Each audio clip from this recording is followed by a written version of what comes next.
Hey, it's Will from WWIII Games. I wanted to make a video as part of a series we're going to try to start doing some more of highlighting some products that the staff likes and maybe some newer products and such things. And the one I am going to cover today is the new smaller starter sets for World War III Team Yankee, this one referred to as Fulda Gap. Now, this is from Battlefront Miniatures.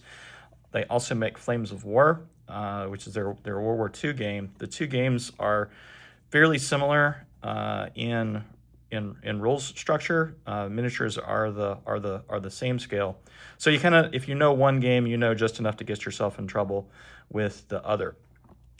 In this same series of starter sets, they also have Fury for late war Flames of War and Blitzkrieg for early war World War II.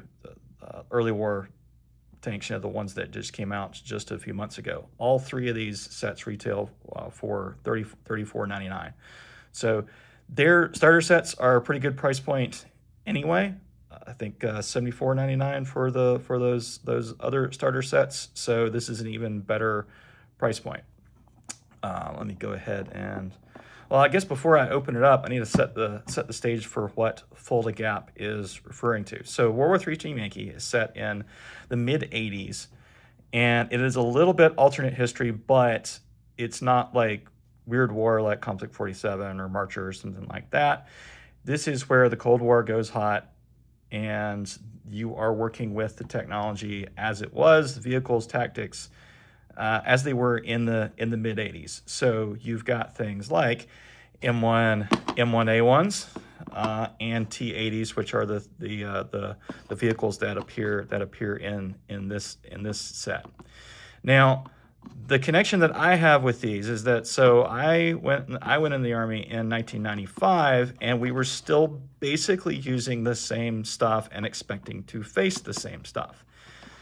The Cold War technically had ended, but we hadn't really, this was before 9/11, and so we had not shifted to the global war on terror sorts of things. We were still expecting force on force. We just didn't necessarily know where. So the unit that my first unit in the Army was the 2nd Armored Cavalry Regiment, who at the time of the mid-'80s was patrolling the Fulda Gap.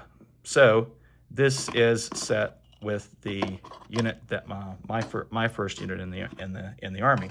Funny part was, we didn't have tanks at the time. We were on Humvees and such things, but I later was in a tank pretty much exactly the way as it appears on this. Now, this paint job that I did on this one is our paint job that we had in Korea. Wasn't a whole lot different than what they would have had in Fulda Gap. So let me go ahead and open this up. I have actually not opened one of these, so this is a true unboxing. And of course, all that glare out there to show you what is inside.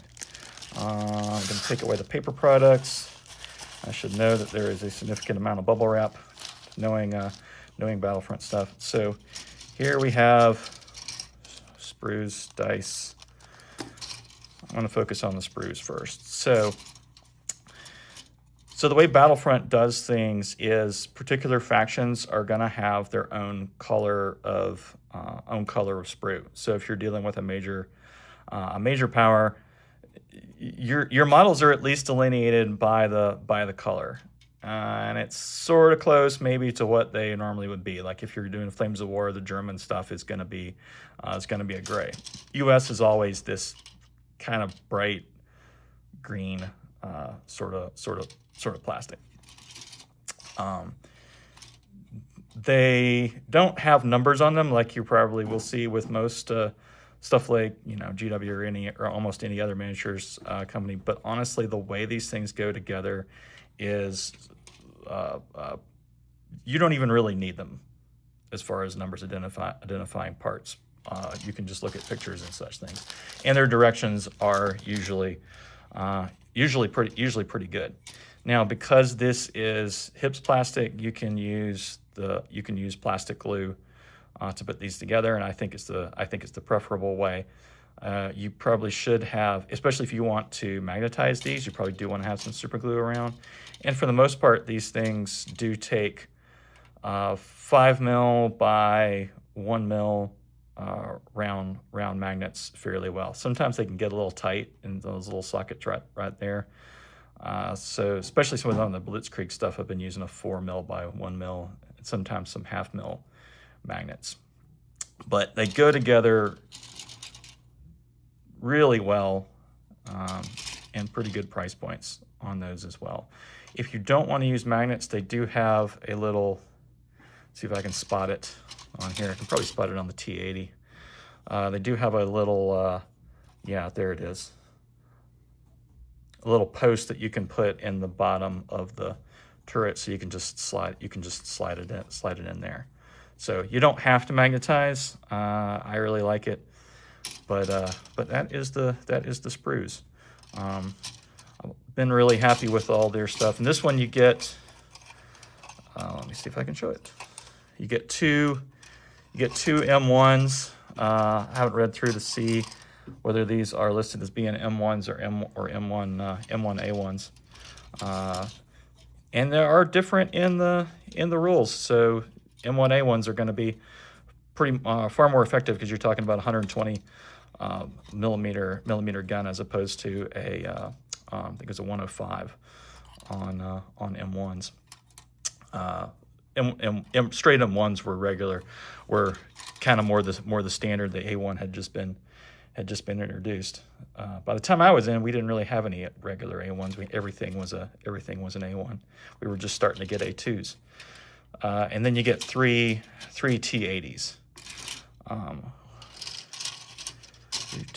me get rid of those and let us take a look at a lot of glare. So we're going to look at some of the paper products that come in this, because honestly, that is what makes starter sets. People always talk about the miniatures, but honestly, it's how they present the game that is more important. So in both Flames of War and in Team Yankee, they have really well-produced cards. These are have a laminate material on them, so they're kind of plasticized, which makes them a whole lot more durable.